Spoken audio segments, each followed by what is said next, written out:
And with that, I would like to welcome up our panel moderator, Gabriel Taylor from the California Energy Commission, and we are going to enjoy their groups talking about using real data, real modeling to put BPS, building performance standards, into practice. Thank you. Please welcome Gabriel.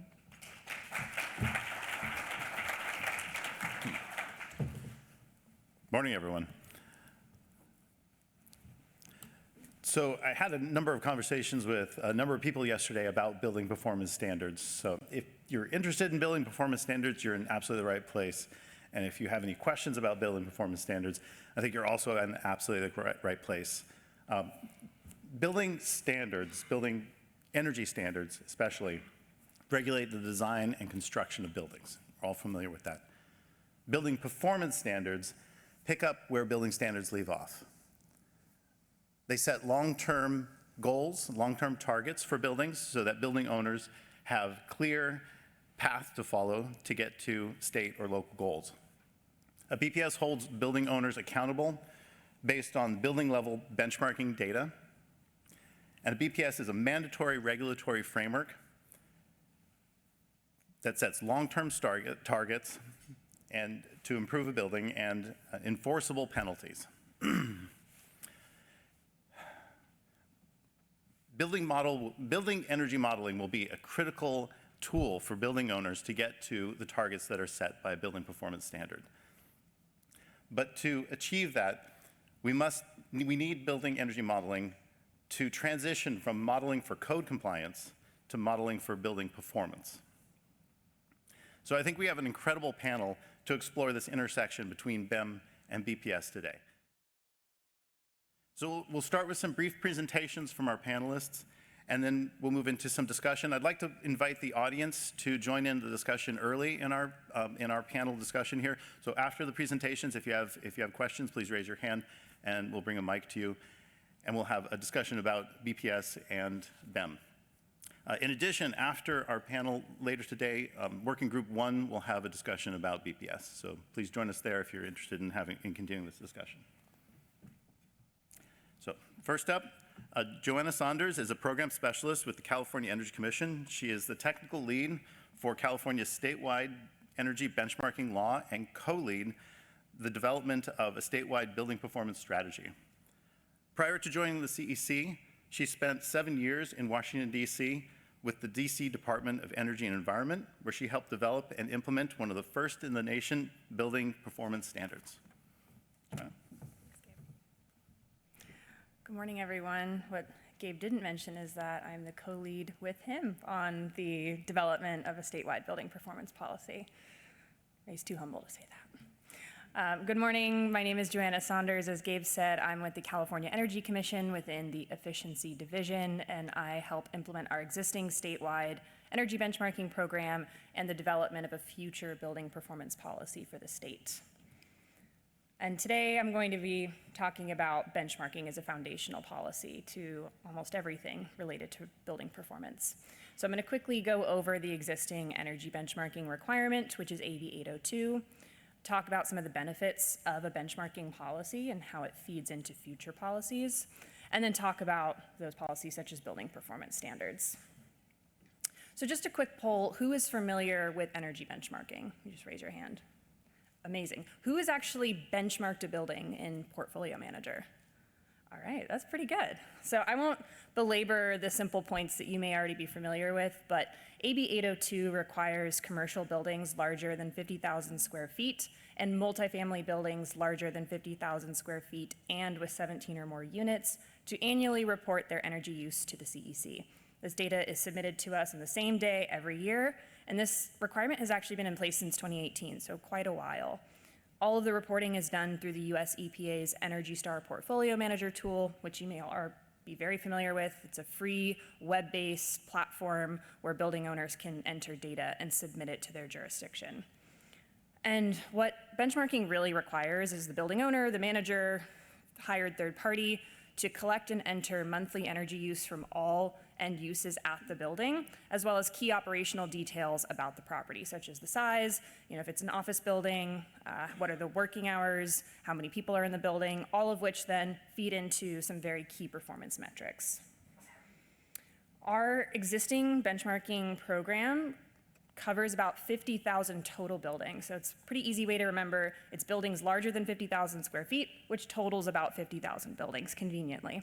And this just shows a breakdown of the types of buildings that it covers. And I always think this graph is interesting because it's a significant amount of multifamily buildings that are covered by this ordinance. But of course, we see our usual suspects: office, warehouse, retail, schools, et cetera. So what are some of the benefits of benchmarking? It's quite a humble policy, but it does supply us with a lot of really important data. First and foremost, it calculates key energy performance metrics for whoever is benchmarking and whoever is receiving that data.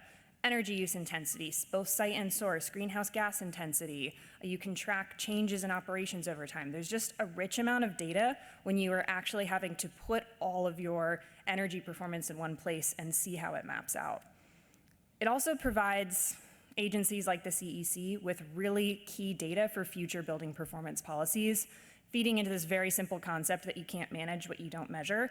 It's really hard to implement performance standards when you don't have good baseline data to base that performance off of, and it makes it even harder to evaluate performance in the future if you're just not confident in the data that you have. So having benchmarking in place early and having it be robust as possible only sets up jurisdictions and building owners for success. It also helps building owners identify opportunities for savings almost instantaneously. Especially large buildings, they just might not be aware of how much they're spending on their bills, any changes over time, especially if it's like automatically paid. Benchmarking helps highlight if there's significant increases in usage one month, if there's a trend towards increasing usage over time, excuse me, maybe there's an opportunity for intervention that a building owner can take sooner rather than later. Benchmarking can also help inform lease or purchase decisions. Maybe an organization has a requirement that if they're leasing a new building or purchasing a building, it has to be an energy efficient one. Maybe it's just a smart business choice to want to lease or own a building that performs well, so you're paying less on your utility bills. That's a very simple thing that benchmarking can offer. And then related to this conference, benchmarking can help calibrate and track modeled energy savings. So benchmarking actually provides the real world performance of buildings, and maybe that can help anyone in the audience who's doing modeling actually compare their models to that real world performance. So you may or may not be aware, but all of this data that we collect from buildings is publicly disclosed. So it is at your disposal to use today. You can use it in a Tableau dashboard form or in a downloadable Excel spreadsheet. This is what that dashboard looks like. It highlights a lot of different metrics: EUI, greenhouse gas intensity. You can look by property type, you can look by zip code, by city, and you can even drill down to the individual building level. So why is this important for building performance policies? Well, the CEC has been specifically asked by the legislature to develop a strategy and recommendations for a statewide building performance policy that uses benchmarking data to track and manage the energy use and emissions of greenhouse gases for those large buildings in order to achieve state's goals, targets, and standards. Most primary being a net zero carbon economy by 2045. So having good data makes it easier for us at the CEC to implement a realistic, achievable policy. For those who may not be more familiar with BPS policies, I won't go through everything here, but they typically require energy performance improvements by set deadlines to drive both efficiency and decarbonization in the existing building sector. They mostly apply to these large buildings, similar to those that we cover by benchmarking. They have defined reporting and performance deadlines, they're outcome-based, and they measure whole building performance improvements. And of course, on the backside, they have consequences for failure to meet those targets.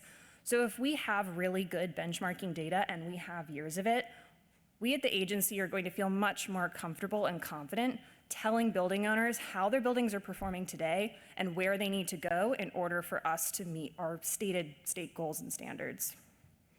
So looking forward, what we are working towards, in addition to developing the strategy, is increasing our submission rates with benchmarking doing even more data quality reviews to, again, just make sure the data we have is as accurate as possible, which is not only for our benefit, for building owners' benefit as well. We want to start evaluating building performance by property type, which is, again, a benefit of having the data now. We can start doing some of this initial analysis. We can also start to compare real building performance to models when the data is available to start seeing, are the models accurately predicting energy use? Where are they going wrong? How can we calibrate them? And we can also think about adding data fields to support future modeling efforts. So there's an opportunity for future collaboration as well. And that's all the time I have. Thank you.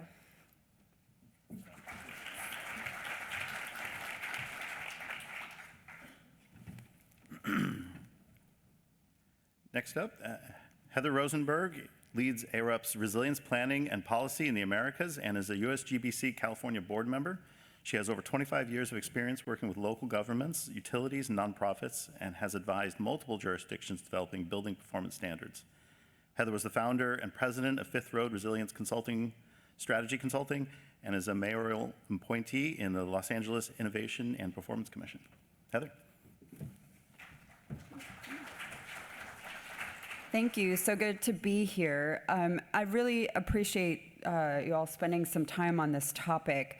I think it's a really important piece to be thinking about existing buildings and how they perform and how we're going to move our existing building stock from, sort of continual decay into, adaptation and performance.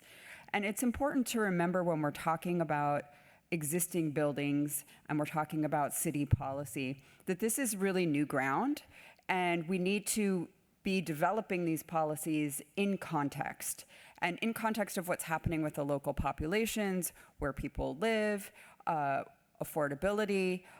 For example, I heard yesterday or the day before from the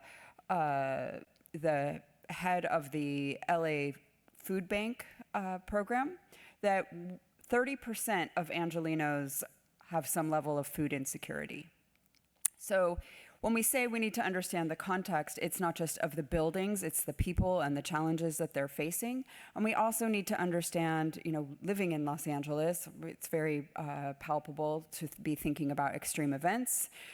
We just experienced wildfires. So how are we thinking about positioning our buildings so that they are safe and fit for purpose in a changing climate with a growing population, and really meeting those needs? And we have to do those three things at the same time. We must reduce emissions. That is a fundamental fact.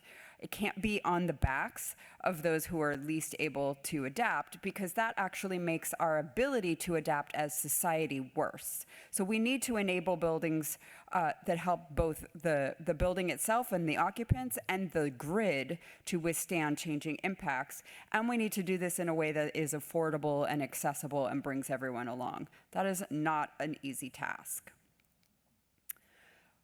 In the context of building performance standards, there's a lot of levers and knobs that we can be thinking about as we are building these policies. So thinking about what buildings are covered. In some places, there's certain types of buildings are being excluded, whether that's for political reasons or commercial reasons or other kinds of reasons. Often it has to do more with lobbying than with equity. But really, who do we include, and what size of building and other things like that really is an important piece. How will they get there, and does everyone have the same compliance path?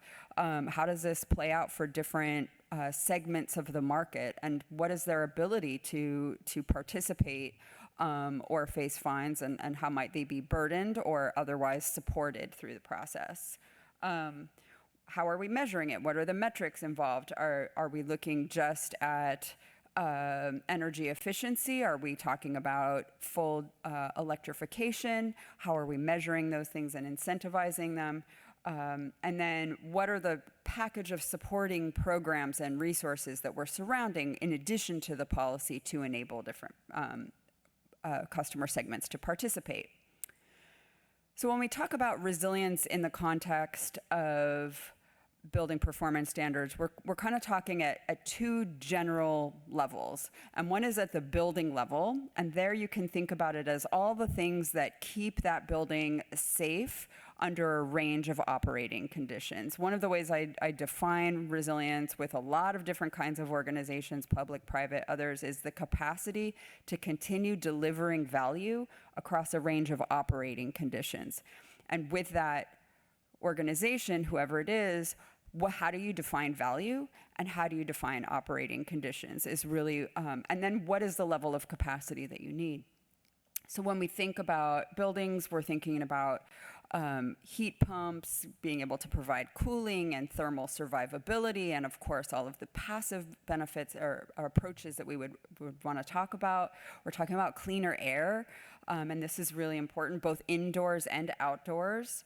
Removal of flammable gases, and on-site solar and backup and things like that. And then we'll also need to think about how buildings become grid assets, and can the policy think about buildings as grid assets, whether that's load management, storage, other types of strategies there. On the equity side, we're talking about who has access to making these changes. What are the burdens of trying to implement the policy, and what are the challenges of being that might come with the unintended consequences, essentially, of this policy. So we want to bring cleaner air, lower energy costs, jobs and economic opportunities to everybody, and particularly to those who have been most left out of policies in the past or most overburdened by the negative impacts of other kinds of policies. And we want to, at the same time, provide protections through things like renter protections and such. We've seen a lot of cases where energy or other kinds of required retrofits give the landlord an excuse to, this term rent evictions, that they use that as an excuse to displace tenants, particularly of affordable housing, who may have nowhere else to go. We need to make sure that we're not driving up higher energy costs or impacting small businesses and community serving entities in some different ways. But there's also the risk of leaving people out. So if you just say, well, why not exclude affordable housing from the policy? You actually run the risk of perpetuating cycles of disinvestment and leaving whole segments of communities and properties that are continually going to degrade, to not receive the benefits, and to have lower and lower property values as others climb. So we need to be thinking about an approach that targets and includes everyone, that provides alternative compliance paths so people have a way to get there that meets their needs and it is accessible to the kinds of capital and kinds of resources that they can achieve, and then supporting everybody through programs and other related policies like renter protections and things like that keep everybody safe and housed over time. And I have one more slide, but I'll stop it there. Thanks.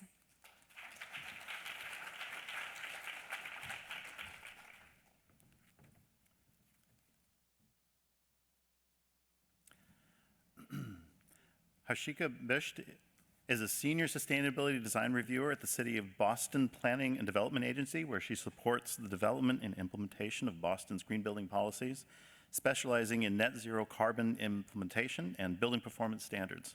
She holds a Master's of Design Studies in Ecology from Harvard University, where her research focused on equitable emissions reduction strategies in global cities. Harshika?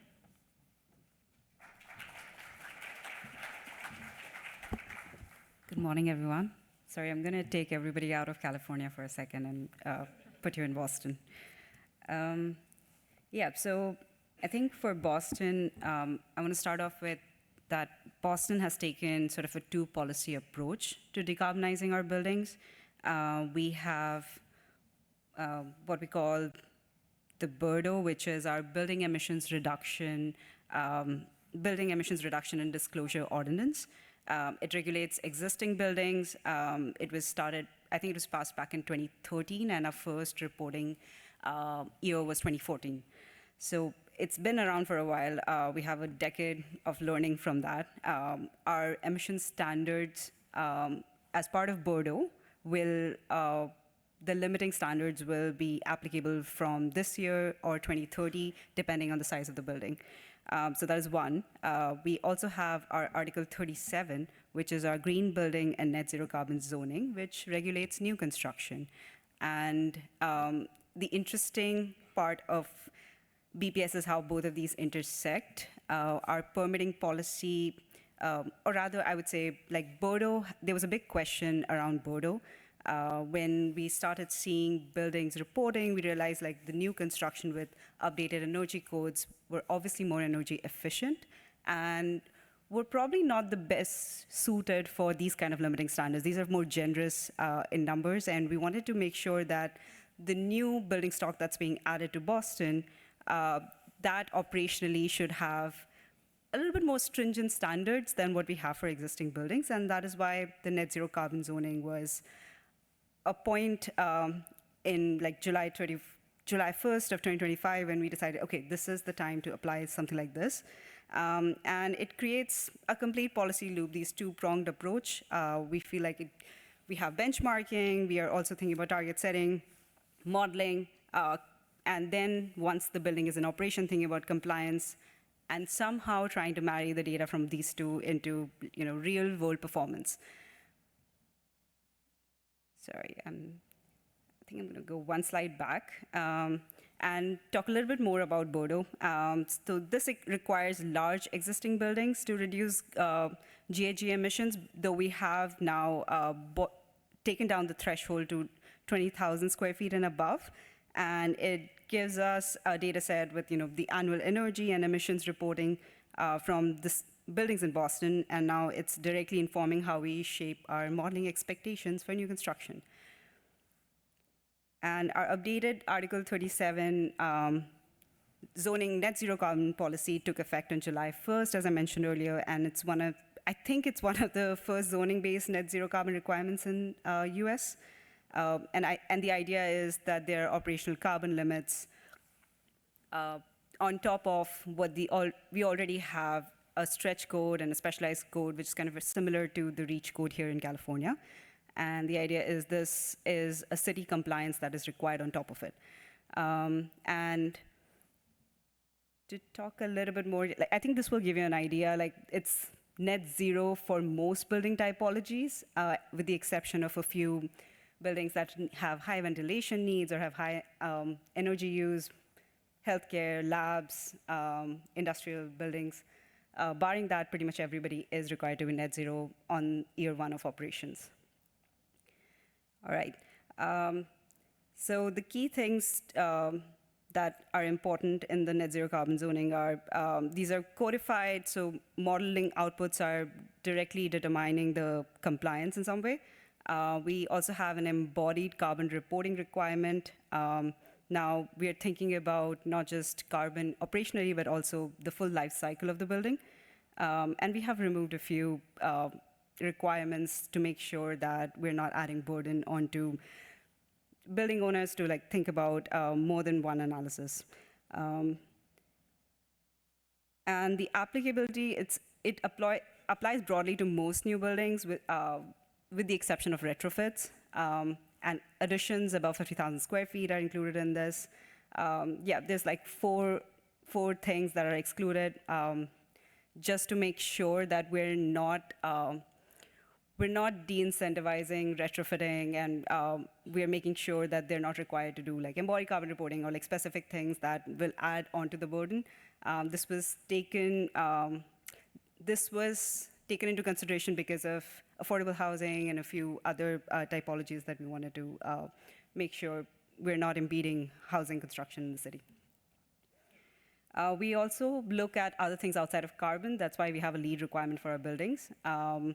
It's mostly to figure out what projects are doing in terms of curbing water, extensive water use, or making sure that they're thinking about occupant comfort and many other things that are part of the LEED bigger circle of all the other criteria that are part of LEED outside of just carbon and energy.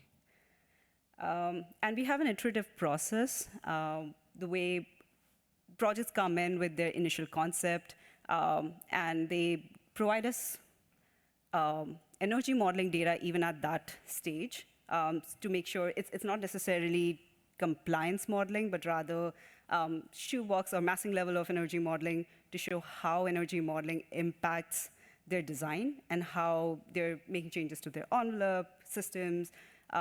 They're trying to think of, like especially with net zero carbon zoning, they're trying to think of zero over time instead of just just a compliance model that they need to get through to the next stage of the permits.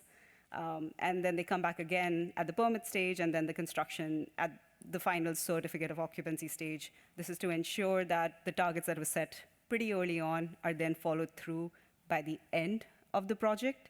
And yeah, we have multiple resources out there for teams to use, one of them being the emissions intensity calculator. It uses the annual energy use and different like use types, the areas, those kind of basic metrics to figure out what your annual emissions are in the city.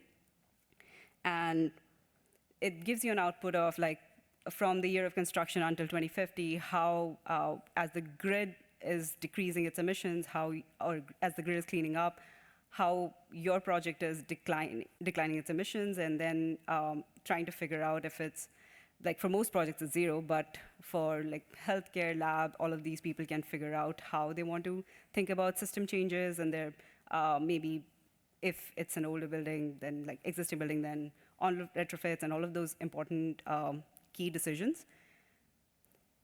And for net zero carbon zoning, it gives you a few solution pathways. It helps you understand how much renewable energy you need to procure, how much alternative compliance payments you might have to pay into in case you still have fossil fuel use in your building. So yeah, the calculator is helpful in thinking about multiple compliance pathways and sort of planning for them ahead when you're still going through permitting. And this is just the reporting template for our LCA studies. We want to make sure we created a standardized way of how we wanted this different teams to be calculating embodied carbon. We wanted to make sure that it could be the data is comparable from project to project, and we have reporting guidance, and then we have this reporting template to enter this data, and we're hoping, kind of like Bordeaux, we take in this data to figure out the final standards around maybe embodied carbon and having those values based on actual reported data from projects. And you can find all of this information on our Article 37 website. It's linked in the presentation. Hopefully it will be shared afterwards. But other than that, feel free to reach out to me. I will also add my email right here. And yeah, happy to be part of this amazing panel.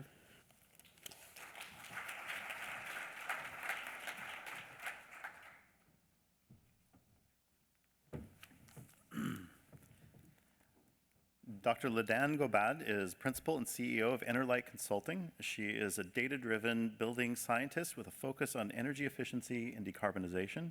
She is a certified energy analyst and has received multiple professional awards, including from both the US DOE and the California Energy Commission.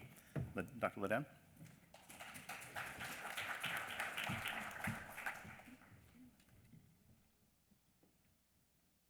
Hello, everyone. Thank you so much for coming here. And today I want to talk about the technical aspects of building energy modeling. Similar to many of you, I am an energy analyst and I deal with building energy models every day. So what I'm going to describe today is how to use building energy models as an actionable tool for decarbonization. We understand that decarbonization is not an option. It's our state's goal, and we have to achieve it. By 2045, California has the goal to reach net zero carbon in buildings. However, there is a gap between regulations and implementation. And also, there is not a clear pathway for building owners. Building owners do not know where to start. They don't know how to start decarbonization. And although all the regulations are standard and the same for all the buildings are unique. Each building has their own challenges and their their own situations.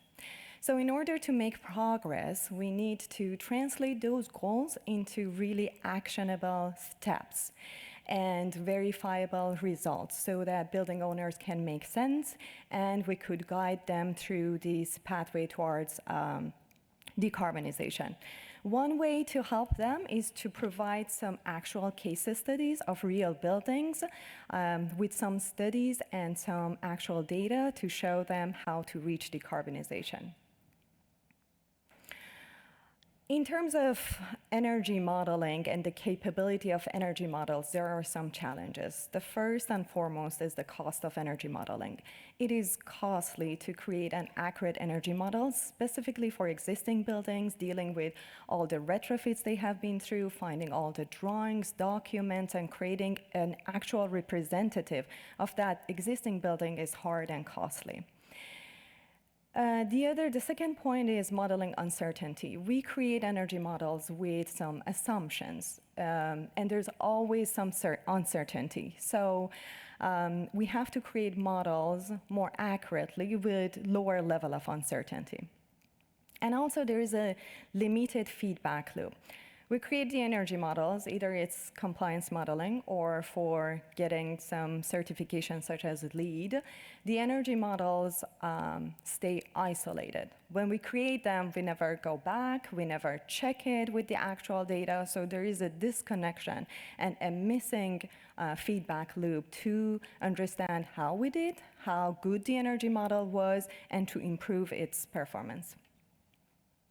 So we need to revolutionize our process of energy modeling. We have to change from just being a theoretical simulation-based tool to actionable tool that provides real insight. One thing we could do is, as I said, changing from the static situation, not keeping the energy model isolated after they're created, creating that feedback loop, making them more dynamic, and integrating and combining and comparing them with empirical data. And also, we need to come up with more automated tools in the process of our work, so that we spend less time on repetitive tasks and spend more time on analyzing, understanding, and focusing on the actual performance of the building. Something we are doing at ENERlite is to combine the physics-based models with the data-driven models, which are called the hybrid models. In fact, these models are called white box and black box models. The white box models are the physics-based models, such as Energy Plus, IES. These are coming out of formulas, physics formulas, that could help us predict the performance of the building.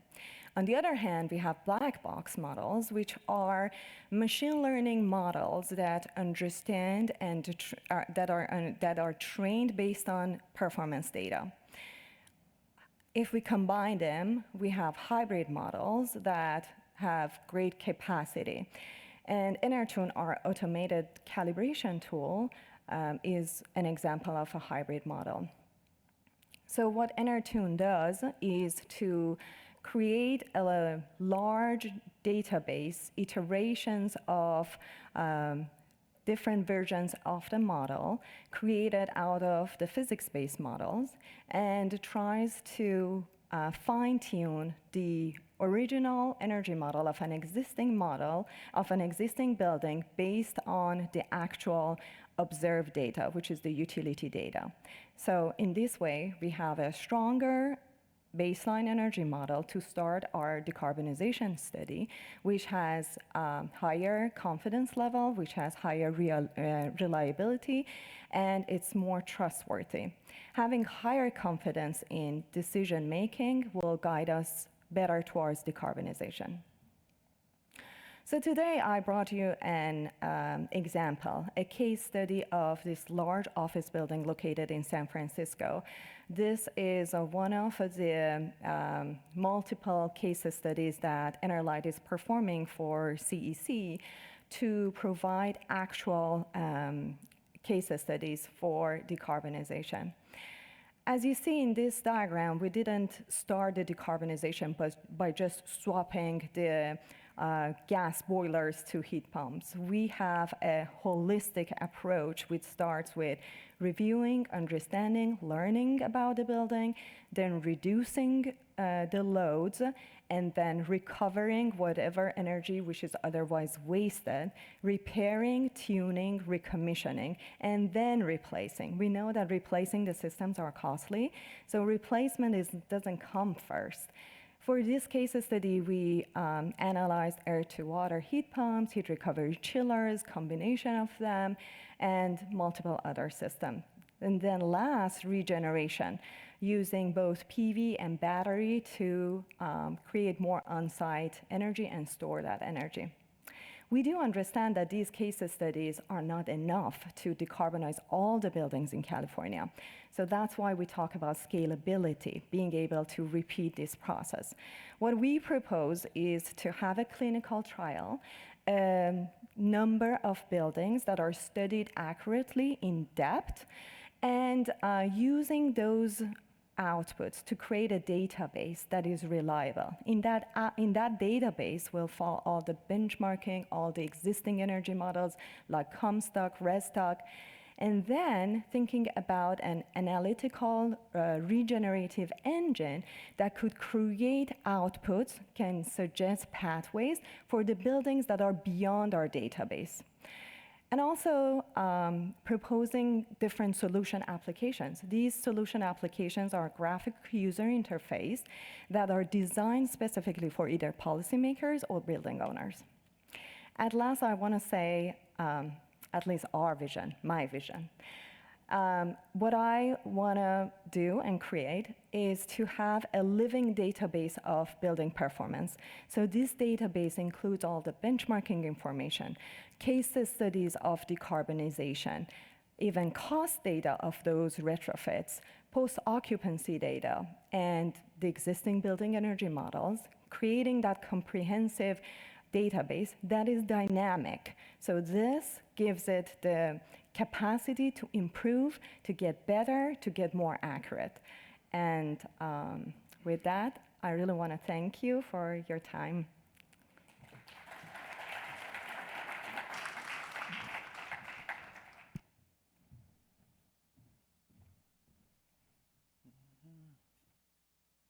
Okay. Thank you all. So I'd like to invite the audience to raise your hand if you have questions. We'll bring a mic around to you. I also have some questions for the panelists, but I'd like to encourage an open conversation here. I see a question over here.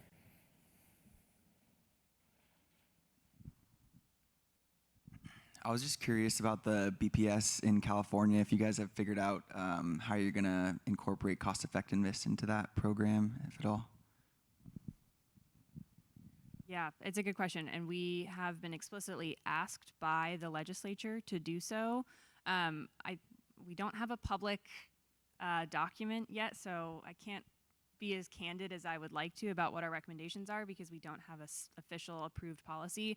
But when we were looking at existing building performance standards across the nation, we found that the ones that promoted cost effectiveness were the ones that just offered the most flexibility, had long-term targets, had alternative compliance that allowed building owners to comply when things were not cost effective. So all of that went into our consideration for a statewide BPS.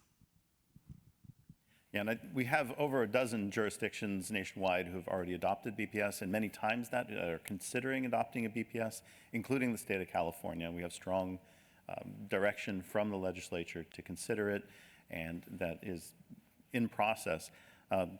To the panel, how can the building modeling community support a future BPS, not just in California, but in other jurisdictions that have already adopted it and are considering it? Jump in. I think I am not an energy modeler, clearly. I am an asker of questions and a connector of systems. And so I think I would put it out to all of you, some of the questions that I raised of which, what are the metrics that are best used within a BPS? What are the implications? How do you actually create market signals and legislative or legal signals or regulatory signals or other cost signals that encourage things like demand management, of electrification, of some of these other things, and really thinking about how are you measuring cost effectiveness, how are you phasing in? I think phasing in all of this is a really critical piece so that there's flexibility to run existing equipment to the end of life. So I think putting that out to you to really think about how do these things scale, that's what I would say.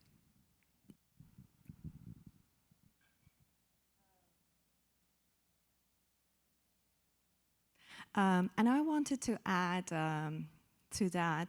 I would say all the standards like the ASHRAE guidelines and those documents that help categorize, understand, and clarify the different strategies, decarbonization strategies, and retrofit strategies, those are extremely helpful.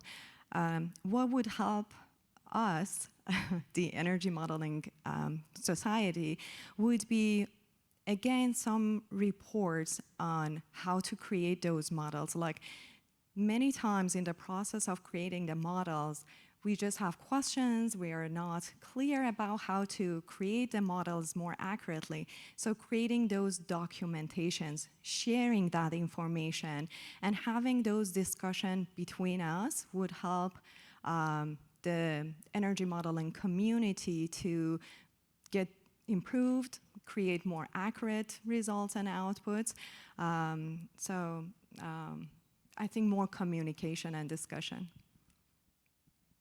Yeah, I think energy modeling in general is moving from like benchmarking and comparison between different scenarios to actually doing predictive modeling, where you're trying to figure out what the actual energy use is going to be once the building comes into operation. And there's like many different things that could, like the number of occupants, like schedules, many things that could impact the energy use to be like to be different from what was predicted.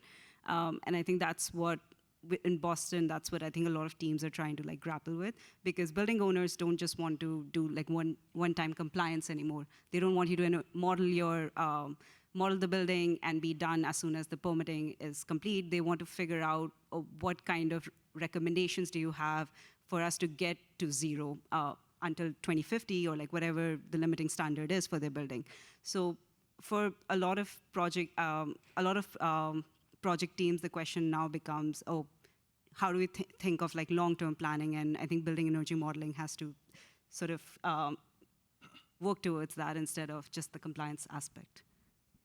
Yeah, that all brings to mind a question that I've had for a while now, which is in a future where building owners are relying on energy modelers to tell them what to do, to comply with a law that's going to penalize them if they get it wrong. How's that going to change the approach that modelers take to contracting with those building owners, and will there be any potential liability, or how will that interaction between energy models and building owners develop? I think there will be definitely more responsibility on the energy modelers. If the building owners will be penalized because of the work that the energy modelers do, I think accuracy of modeling and reliability of the models and responsibility of the energy modelers becomes more and more important. And this is actually what we want to happen. But we need to know that energy models will have some level of uncertainty no matter what. The best way to deal with it is to publish clearly what were the assumptions, what were the inputs to the model, and using all the public information, AI, or whatever that it takes, try to create more reliable inputs to the model so that the outputs are stronger, more trustworthy. But definitely reliability will become more important, but uncertainty will be there. So just clear identification of the assumptions and the process would help us lower the uncertainty. Question? Yeah, this is for JoAnna and Gabriel. I'm curious of how the BPS effort and data interacts within the CEC on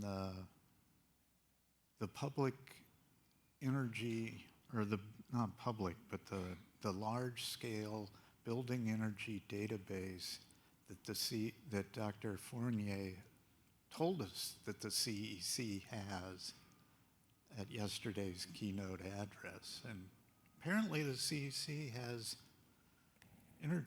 the energy bill data from, or the energy data from all the utility accounts. Yeah. So Yeah. those connect inside the CEC? It's a great question, and it's something we absolutely want to take advantage of, because you're right, we do have access to a significant amount of utility data, and not many places in the country have that, so we should be using it to our advantage. There's a couple of challenges with mapping the interval meter data that you're referencing, which can often just be 15-minute interval data for many buildings across the state. The way that utilities typically view buildings are different from how the CEC views a building from a benchmarking and BPS perspective. So there takes a lot of effort to map meters to buildings that are reporting data to us. It doesn't mean it's not possible, but we're looking into what that effort would take so that we could potentially just have data automatically flowing into buildings' accounts. The one thing I will say is fully automating the system where a building owner doesn't have to do anything and they just let their data flow and they don't have to submit anything can sometimes be a disadvantage because they are not familiar with how their building is performing. The points that I was making in my presentation about the benefits of benchmarking, most of them are kind of like human interaction with data, seeing energy bills changing over time, seeing that graph go up or down. And if building owners are not required to interact with their data because it's just automatically flowing in from the back end, we may lose that connection to the building, and it might be harder to engage with building owners when it comes to actual performance requirements. So yeah, we're constantly thinking about how do we make things easier while also not disconnecting building owners from their building's performance and making it harder to engage with them when they actually have to make decisions to be in compliance with a future target. Hey, Tiffany. I love this connection from the building standards to the building performance standards. And there are some extreme examples in California. UC does this really well, where they have their own benchmarking data. They put a benchmarking requirement on new construction, and then you have to meet that through measurement and verification. Kaiser Permanente has done that with their designs, but it comes with everything Ladan just talked about, of a calibration model, working with a commissioning agent to really understand what the assumptions were in the model, and then how those are implemented in the commissioning process and reconciling those two after a year. So in designing this kind of bridge, I kind of want to get this panel's opinion on what those steps we need to take in both building standards to inform the BPS policy, and then what we need to implement with all of the processes that we have in commissioning requirements under Part 6, Part 11, that would execute that and hand that over to the building performance standards. So kind of connect those dots for us, would you? I will say the building performance standards that are being developed by local governments that I've been involved with have not gotten to that level of granularity and aren't doing that yet. And I would say that's so I've, for example, worked with the city of West Hollywood, which is in the process of moving their BPS forward. It hit a snag. Just so you know what's going on with that one. Should have been approved already. They had significant resistance from the condo community, and so are going back to the drawing board and are excluding condos because of the complexity of ownership and meters and things like that. I don't think they're thinking at that level of the policy of how the modeling gets done and all of that. There are compliance methods, there are all of that, but I think that is something that's really needed. County of Los Angeles, we've been working with them as well. They're going slower. and kind of thinking about that. And I think there's some opportunity there, some of the others. But I think that will happen kind of in the rulemaking once the policy is passed. And I think really participation from the modeling community to understand what those pieces are would be really helpful at the table. What I wanted to say is, I remember that LEED version 3 or maybe older had a point which give you credit if after the building occupancy you prove that the model you created was based on the performance data. They scratched that out, that doesn't exist, and I don't see anybody giving any credit for such work. So that post-occupancy studies, maybe they're out there in universities, academia, but we don't do that in our profession. So that's really a missing link. In my projects, I see commissioning happening. They do commissioning when the building is ready to be occupied. That is not at all connected to energy modeling. Recommissioning is not required, I guess. And again, there's no discussion about what was the energy model predicting. So the best part of my profession when I saw this happening was when LEED was requiring it. And at the time, I remember the project I was working on, there was a discussion of planning for verification and measurement according to the energy model. So that was the time that I saw some connection, but now I don't see that.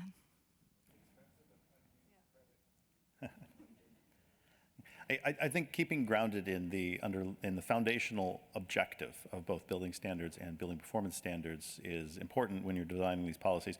Both aim to create buildings to ensure that buildings are comfortable, affordable, and safe, right? I think maybe I could ask Harshika, maybe JoAnna, do you have any real experience from the implementation you've already experienced about that handoff between a building standards and a performance standards? I think one of the most simple questions that we have in that handoff is, should a brand new, totally compliant building be expected to improve over time? It's an open question, right? Building standards investigate or are based on the current technology. They update frequently. Building performance standards do not update frequently. They set a long-term target, create some certainty for the market.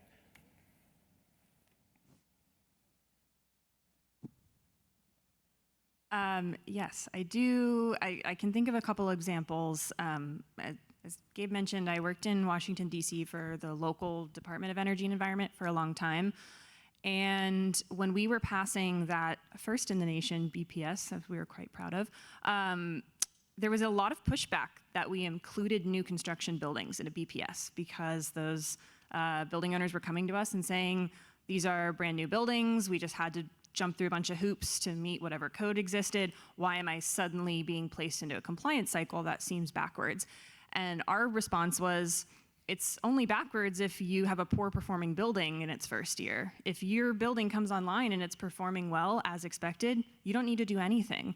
You are in compliance. But that policy exists to catch those performers that don't come online and perform really well, because wouldn't you like to know sooner rather than later? And I saw this play out quite literally right next door to our office building. There was a hotel that went up, like I watched it get built from my office, and I knew that they were going to be required to benchmark the following year and that they were going to be subject to building performance standards. And so I remembered checking their data out of pure curiosity that first year, and they had an Energy Star score of 2 out of 100. And this was a brand new building. And so I reached out to them and said, by the way, you know, can you send us your bills? Is this accurate? Like, did you mess something up? And they submitted all their data, and it was 100% accurate. And as a result, they did some investigation and found out that they had some like massive faulty something going on with their gas. I don't remember exactly what the issue was, but they immediately discovered that something was very, very wrong and they needed to fix it. And maybe they would have found that in short order without benchmarking, without a BPS, but also maybe not. You know, these buildings are expensive to operate. Maybe someone's just paying the bill and they're not thinking about it. So I think building performance standards exist and do apply to new construction buildings to make sure that they are actually performing to the level that they're designed, and that there are mechanisms in place to ensure that if they are not designed well or not being operated well, that they will get there, otherwise they potentially face penalties. Yeah, I think in our scenario, in our case in Boston, we have like two separate requirements for existing and new construction, and that's more to do with like the ambitious targets that Boston has. I think a lot of big cities are trying to get to carbon neutral by 2050, but we're also trying to achieve like 50% emission reduction by 2030.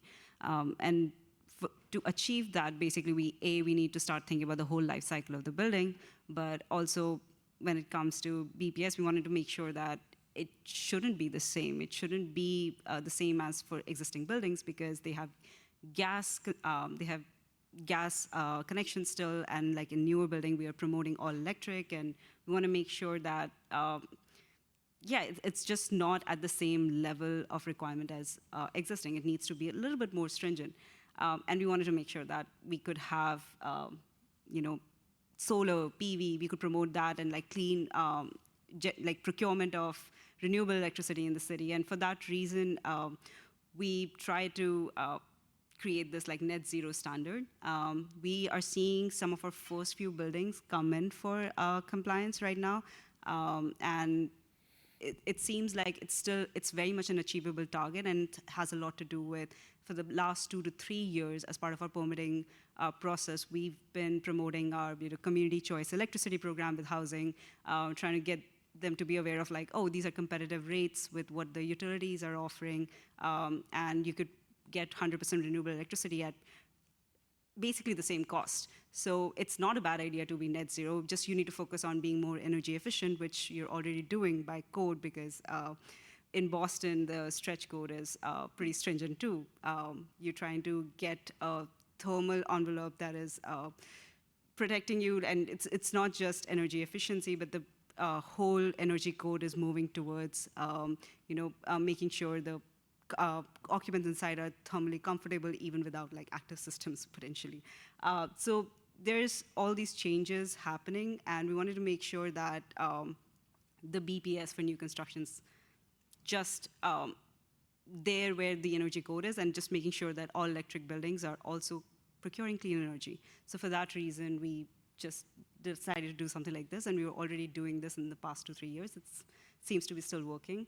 We are not seeing affordable housing projects or like any other project that are kind of our barometer for checking if NZC will work or not, come up with any issues. They're still going strong. So yeah, I think we'll have more to share about this a year later, because this is relatively new. It was implemented on July 1st, but yeah, we're not seeing anything bad come off of it until now. And Heather, I think this touches on one of the risks that you identified, which is to equity groups, particularly low-income housing. If they're excluded because it's perceived as too difficult, there are some disadvantages there. I acknowledge that, and I also wanted to ask you, how could building performance modeling help communicate both the benefits and the risks to those equity groups and better convey, hopefully, the benefits? Yeah, I think generally that there's a lack of understanding, and that making energy models more accessible, or the results, right? The energy model is not accessible. That's why you are all specialists, and we need all your brilliant brains. But taking the results and really making that accessible, and putting out sort of educational materials around that is important. But what I think operators of affordable housing in particular need is the flexibility to, first of all, have a compliance path that lets them go to the end of life. Those are those are buildings that are operated till you don't fix it until it's a disaster, not a disaster, but it's an emergency, right? And it's really hard to plan in advance, and it's really hard to access capital. So around the affordable housing piece, I think that's really where we need programs that offer technical support that provide those energy models to those kinds of users. And then I think pulling there's a compliance path that IMT, the Institute for Market Transformation, has put out there that allows, rather than excluding a whole segment of buildings, it allows buildings to develop on a case-by-case basis, if there is a hardship, to make a plan to show how they are taking stepwise action. And I think that's a really good approach to dealing with exemptions, is it's on a case-by-case basis rather than at the sector level, supporting it with technical support, making the results accessible and understandable, and really being able to work with individual building owners to find a pathway that works for them. Yeah, I just want to add something that I failed to mention in my presentation, but just to show how important this sector is. Like, I showed that bar graph that showed just how many multifamily buildings were covered, but then you think about how many people are in each of those buildings. So not only is it the largest property group type covered in California, it also amounts to a ton of people, like hundreds of thousands of Californians at the low end of the estimate. And so, yeah, we don't want to exclude them. Everyone deserves to live in a safe and affordable, comfortable home. You know, it's great to have efficient office buildings, but it's also like, these are people's homes at the end of the day that they are going back to, that they are spending most of their time with, that they're raising their families in. Like, they should absolutely be included. And if you were to exclude multifamily or affordable housing, like, you are excluding just a vast majority of Californians. And yeah, just don't think that that's the intent behind a building performance standard. Okay, unfortunately, we are out of time. Do we have time for one more question? One more question. Quick question. This is Behzad. Thank you for the presentation. I'm wondering how CEC verify the accuracy and quality of the data which is reported by building owner. Is there any specific step for data quality checker or? Good question. It's something that we want to spend more time on. We have the ability to. Right now, we have been pretty much focused on just get us your data and make sure it has 12 full months of energy data included. What we want to focus on now, and this is the benefit of us having some time before a building performance policy comes online, is we can focus on getting more accurate, complete data. So we can check if the EUI of a building is suspiciously low or high and just flag for them, hey, you might want to check that you've actually entered everything correctly, or maybe the building was not measured correctly in terms of how large it is. Or so the short way of answering is yes, we are very much focused on that, and we want to add even more data quality checks to ensure that the data is as accurate as possible while also increasing just total submission rates. So definitely. Quick plug for our report. JoAnna and I are leading a report to the legislature at their request to recommend a statewide building performance standard that should be, the draft report should be published within the next month or two, hopefully. It's due to the legislature next summer. We'll get comments on the draft and then submit the final to the legislature following incorporating those comments. If you'd like to talk about building performance more, please come to Working Group 1. I just want to do a really quick plug that USGBC California is collecting all kinds of resources on building performance standards on the California Building Decarbonization Hub. Good resource. It's a good plug. Yeah, the Building Performance Hub is excellent. Yeah. I saw a couple other questions. Please come to Working Group 1. Let's talk about it. So, please, big round of applause for our panel. Thank you.